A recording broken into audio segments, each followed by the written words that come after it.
Hey guys, how's it going? Welcome back. So today we're going to take a look at the Fender Rumble 15 watt amp. I picked this up from Long McQuade yesterday for $100. It's normally like $119. This was basically a used one. It either got rented or somebody bought it and brought it back.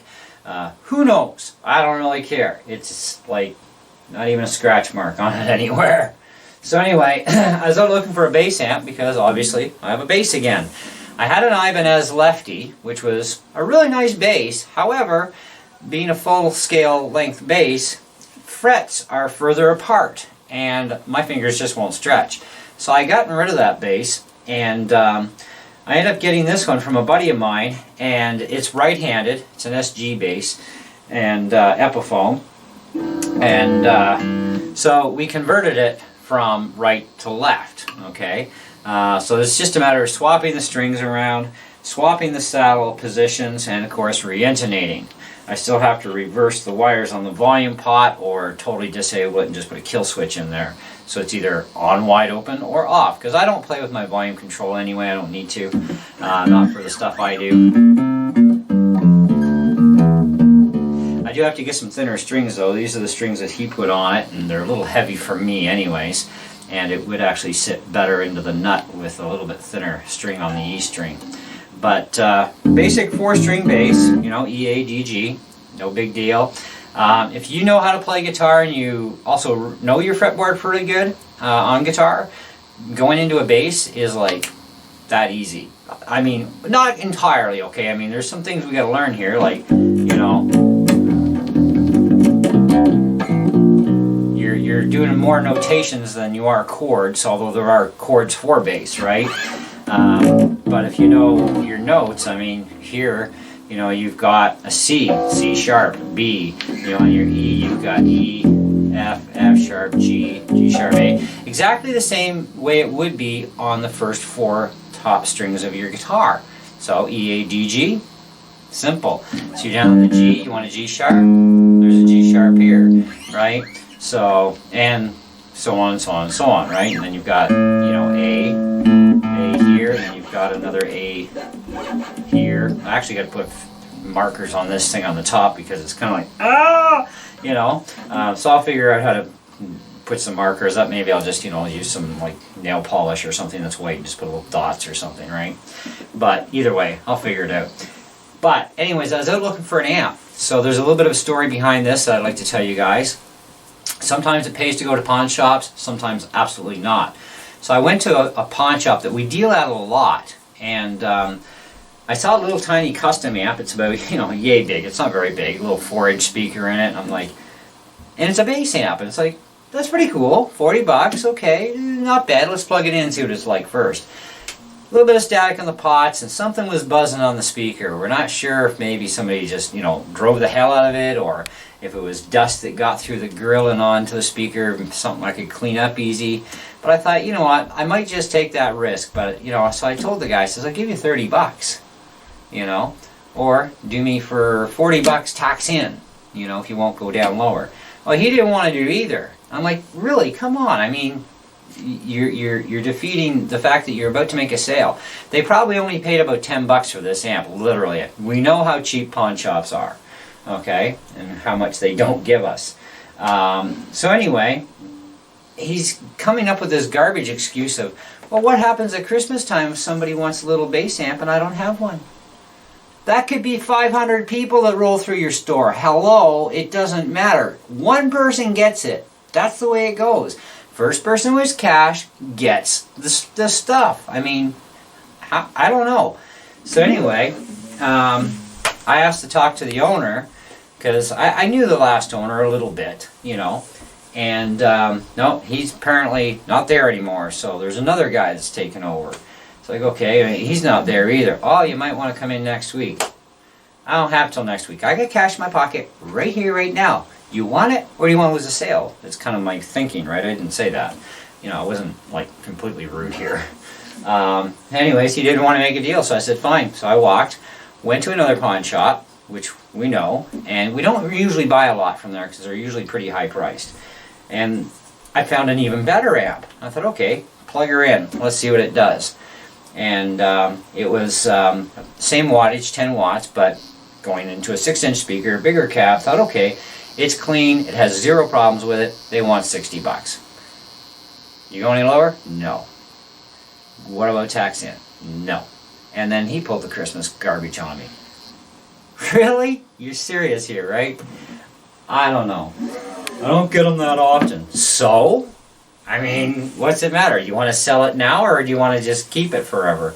I mean, any serious bass players, guys, are not going to buy this thing, okay? And most beginners buy kits that come with these little amps, but there are kits that don't, right? Especially when you, well, actually I can't say that, because I was going to say when you shop at a real music store, but real music stores do sell kits with amps, and they do sell them without. So either way, you've got a way of getting an amp, right? So anyway, I thought, all right, I'm calling along mcquade. You know, I told the guy I'd think about it. And so I called them up, and they had this Fender Rumble sitting there. I mean, the thing, I mean, look at it. It's like brand new. I mean, I don't have a box for it, but you know what? It either got rented once, or it was a return because the person found, oh, 15 watts is not enough. That does happen, by the way. Okay?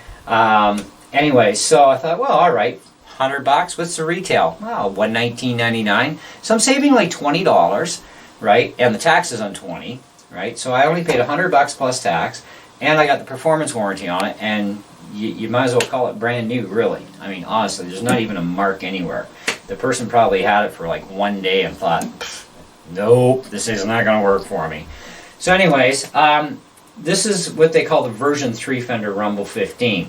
And it has an 8-inch speaker in it. The grill does come off rather easily, okay? And it can go back on. It does actually appear to be a little bit louder without the grill, and the sound is a little bit different. So you can run it with or without the grill. I prefer to protect my stuff, so I'm keeping the grill on. You do have a headphone jack. You have an auxiliary input for like your iPod or Android device or whatever you got for an audio source that can plug into the 1/8-inch stereo plug. Bass, mid, and treble controls, and just a volume. Okay, very simplistic design, and of course your input jack. I was going to run this on my wireless kit, especially on my Joel, because you know this is like my junker kit because it's like ancient now, but it's actually a little on the noisy side. So I figured, well, we won't use that. I do have a Boss kit, but I just recharged it. So I figured, well, let's go with a cable. I hate cables, but you know what? In this case, let's use a cable. So anyway, the bass is pretty cool. I'm really liking this short scale bass. And short scale basses for us lefties are like trying to pull teeth out of, I don't know what. They're just like rare, okay? But you can't really get them that easily. I found one, and it was in the States. It was an Ibanez. And I do have a guy I know that works at a different music store who's actually looking into left-handed short scales either way. Because I wouldn't mind having a second bass in the collection someday, right? So hey, let him look into it and see what he can find.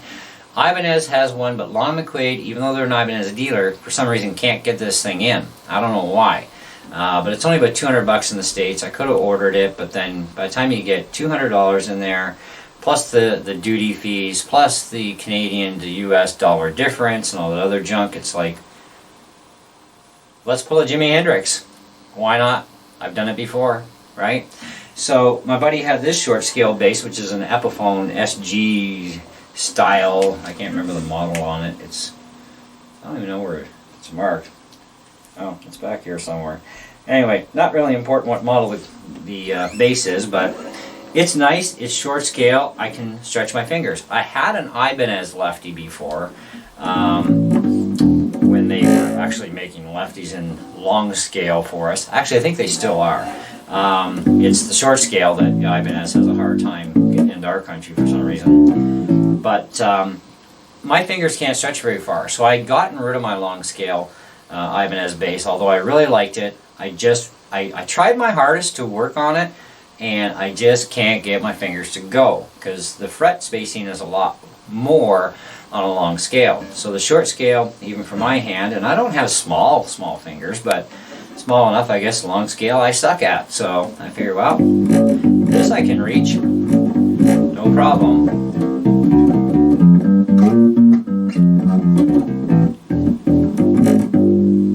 So I don't have have the volume up very loud, but let's put the volume about half.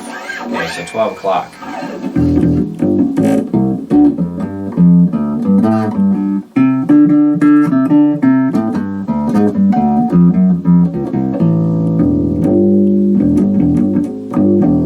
So I mean, for 15 watts, I will say this: it is not an exhilarating, loud sound. Okay, and it's like halfway. We dimed it in the store, and it actually got a little obnoxious, but I'm not going to dime it here on video. There's no point. You're not going to hear the actual volume level, right?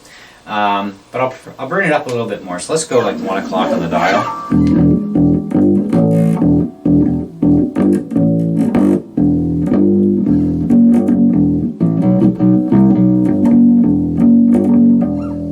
So not too bad. I mean, I just wanted a practice amp instead of being hard on my stereo speakers, because the way I have my recording studio set up in here, I actually have my stereo bringing the signals all through into my Paradigm speakers, and they're like a monitor home stereo speaker. Yes, they can take bass, but to put a straight out bass signal at loud volumes through, not a cool thing, right? So, and I do have Yorkfield monitors, although they're 5-inch cones. They will handle it, but it just doesn't sound right, you know. And I gotta watch how loud I turn that up, because that, you know, you don't want to overdrive the cone either, right? So you need actually a proper amp. So if you're gonna record your music, it's one thing. I can go into the PA, shut off the Paradigm, shut off my monitors, go with in-ear monitors in my head, record my stuff into the computer. I'm all good that way. But for straight practice, or even jamming around with a buddy, I needed something like this. And this fit the budget. Well, it's actually over budget. I didn't want to spend more than 40 bucks. To be honest with you, I really didn't. So that's why I went used first. But with 2 pawn shops doing the same thing, forget it. They can keep their stuff. For $100, and I got the performance warranty with it as well from mcquade, you might as well call it brand new. It's got an 8-inch speaker in it, which is really nice, so that's a lot more boom for your buck over a 4-inch or a 6-inch, right? 8-inch, much better. 15-inch would be awesome, but we don't want to peel the drywall off the studs, okay? And this works. This actually works quite well. And even with it at 9 o'clock, I mean, for what I do in here, that to me is more than loud enough. So I don't need obnoxious loud. Even kids don't.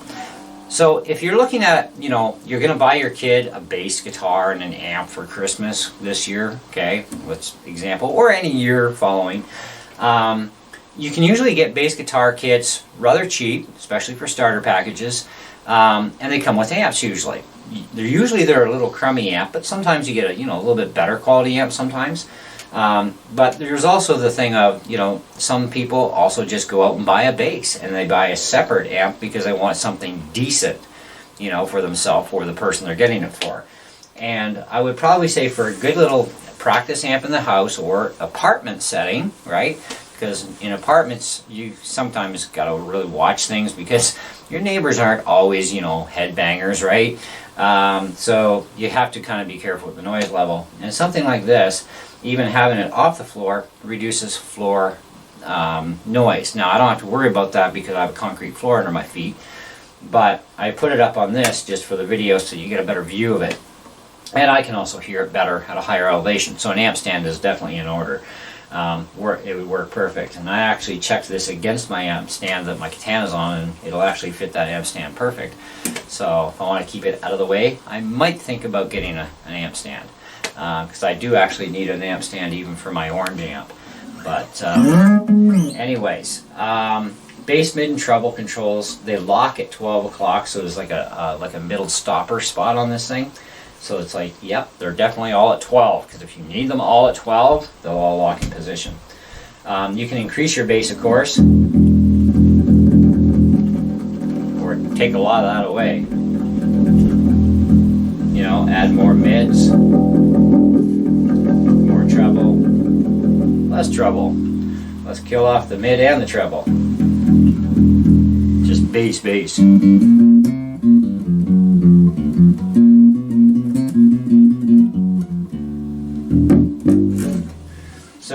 anyway, that's what we've got. Now, I don't have like an iPod or anything to plug into this thing. I was thinking I could plug my BeatBuddy into this thing, and I'm kind of curious about what it would sound like, because I could plug the BeatBuddy into the auxiliary import, but for this particular video, I say we plug it direct in, and we're going to see what it sounds like, because you can plug a BeatBuddy into a guitar amp. The sound really isn't that great, because guitar amps are not designed for bass, like from drums, right? So anyway, let's get that started up.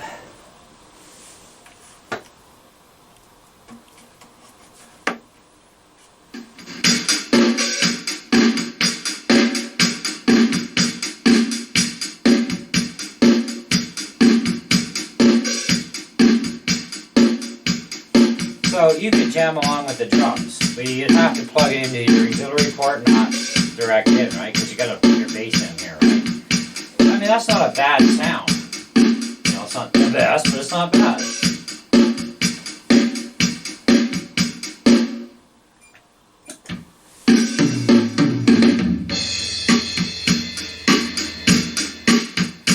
So running everything at 12, a little on the tinny side.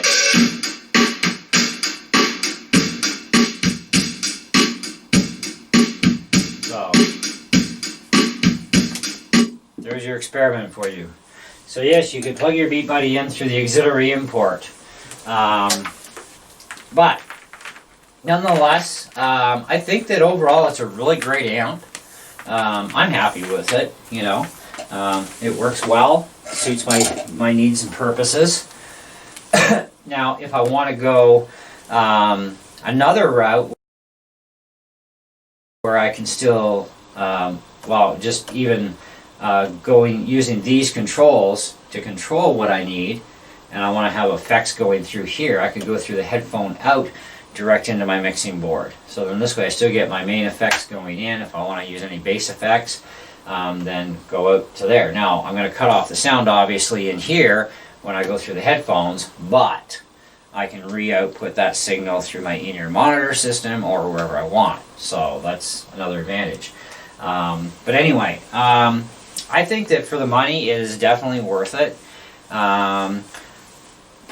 Do I have any downsides about this? Honestly, it's just not perfect. And it doesn't have, to me, what 15 watts should be. Okay? Now, I have a little 10 watt guitar amp by Orange called the Orange Crush 10, which I demoed on my channel as well. And for 10 watts, I mean, it probably would drown this out. But wattage versus dB level, I mean, they have to go together. If you don't have the dB level to go with it, is it really truly 10 watts or 15 watts or 20 watts? That's a conundrum, okay? So we're not going to get into the technical jargon of that today. However, I think that for something that they say is 15 watts, it's kind of a touch-y-go thing on that one. One way to kind of discover that a little bit is we plug a regular guitar into this thing. Now you can plug a regular guitar into a bass amp, but you cannot plug a bass guitar into a guitar amp because you will cook the amp.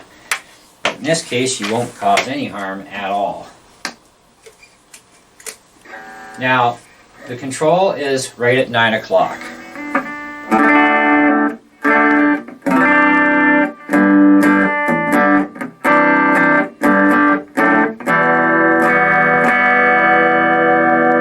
Now, I will say this right now, quickly. 9 o'clock on the dial, this is like a lot louder than what the bass is. Now, mind you, you're talking two different beasts, right?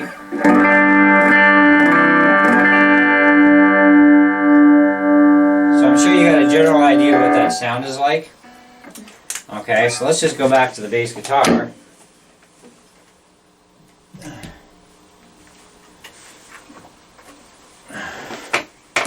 Back to 9 o'clock on the dial.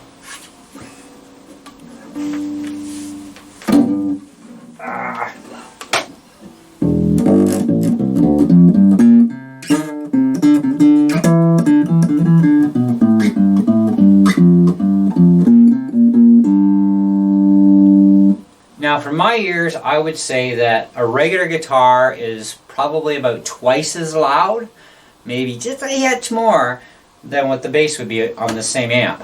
Okay, now I wouldn't suggest running a electric guitar actually through a bass amp, only because when you hit any bass notes on your electric guitar, it's going to be way too bassy. Okay, but you can do it obviously, and there's an audible difference in wattage and dB output levels between the two. Basses are also not supposed to be louder than guitars anyway. Okay, they're a background instrument, okay, to add, you know, extra body to the song. So they're not designed to be the forerunner frontman. Okay, that's not how they work. But so I would say, in the realistic terms of things, is it a 15 watt amp? Yes, it's a 15 watt amp. Does it actually put out 15 watts? Well, it definitely would put out an easy 15 watts with the electric guitar. That would be a reasonable sound and dB level that way. For bass guitar 15 watt power ratings and dB levels, it would still be 15 watts, but in a lower spectrum of output noise ratio, okay? And that's basically about as layman's term as I can get with you on that one. Anyways, so it is definitely not a perfect machine, okay? It is for beginners. It is for anybody who's even a pro or an intermediate level player. So for anybody really, especially if they want just a small practice amp, not to get on people's nerves, and still be able to hear what they're doing, you know, it's a great amp for that. You know, I'm going to say, as far as gigging goes, I highly doubt you're going to pull off gigging with this thing. It's really not a suggested thing. You probably need something with a lot more juice in it to gig. Otherwise, you're going to be so drowned down in the mix, it's crazy. So gigging, no. Okay. Practicing, maybe a little bit of stuff, jamming with your buddies. You know, they got like an acoustic guitar or their electric guitar even, and they're keeping the levels under control. Then yeah, you could you know, jam in a small space with them. Okay, same as an electronic drum kit, you can control the levels, so you could all be at a level where you could all get along even with this amp. Okay, that wouldn't be an issue. All right. But anyway, so as far as you people who love your star ratings, I would definitely put this thing like at least 4.5 out of 5. That's where I would put it. It is well constructed. It's not very heavy, you know, and it does have an auxiliary input, so you can jam along with your tunes. Okay, running a BeatBuddy into it and jam along with your BeatBuddy with your bass, so you can, you know, play along and just learn stuff that way too. Yeah, you can do that. The quality of the sound of the BeatBuddy is not that great. You know, you would have to adjust your controls, but then as soon as you do that, you're also whacking your bass out. So that would be something where it's kind of like, how am I going to pull this off? Just don't worry about the fact that it's a little bit lower quality, a sound reproduction with the BeatBuddy. Okay, BeatBuddies really should be going through PA speakers or something, you know, of equal quality output, right? I run my BeatBuddy through my my stereo and my PA into my Paradigms, or I run them out to some other area. You know, either way, I can use my BeatBuddy and have really awesome quality sound. But you can also use a drum amp. You can use a drum amp with a BeatBuddy. It'd be actually great too. But anyhow, so that's what we got. Definitely worth the money. That's my rating for the stars on it. Would I recommend this? Well, absolutely I would. For $100, even 119 Canadian, okay? You can't go wrong. You know, it's a great amp. It's definitely well worth the money, even at regular retail for one that's in a box, right? Or one that, you know, even a used one like this. Like I said, somebody probably just didn't like the output, brought it back, or it was a rental. I don't know. But it's still, I got to take advantage of performance warranty. I'm happy. And there's not even a mark on the sucker, so hey, what the heck. And like I said, I'm not worried about being obnoxious with this thing. It's just so I can practice and not blow up my home stereo speakers or anything else. This does the trick for me, so that's great. Anyways, so I'd say we're done here. Let me know what you guys think. If you have experience with the Rumble 15, let me know what you thought about it. Now, keep in mind too, output levels, even on bass guitars, are going to change depending on your pickups you have. I have just a single pickup in there, and it's right up at the neck. It's not a super high output pickup, but it works, okay? Active pickups are going to be much louder, which means you're going to get a lot more juice out of this puppy.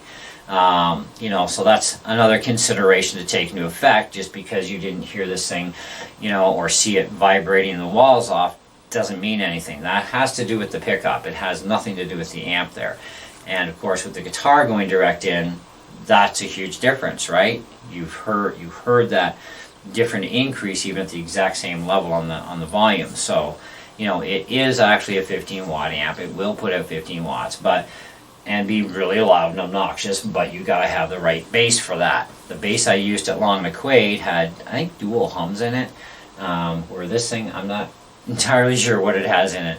I didn't look into the specs that far on this bass yet, so honestly I don't know what actual pickup is in there. But either way, it's not a super high output pickup compared to what I played on at Long McQuade with this thing. Okay. So there is that difference to keep in mind. But other than that, there you go. So check out the Rumble 15, whether you're in Canada, go to Long McQuade or your favorite music stores. Amazon carries these things online. You can go anywhere in the US that, you know, sells Fender products. They're going to have these amps, and I think they're a really good amp. They're great for the beginners or anybody, to be honest. You know, especially people who are like intermediate or even above players that just want something small to keep the noise levels under control, right, in the apartment or whatever, right?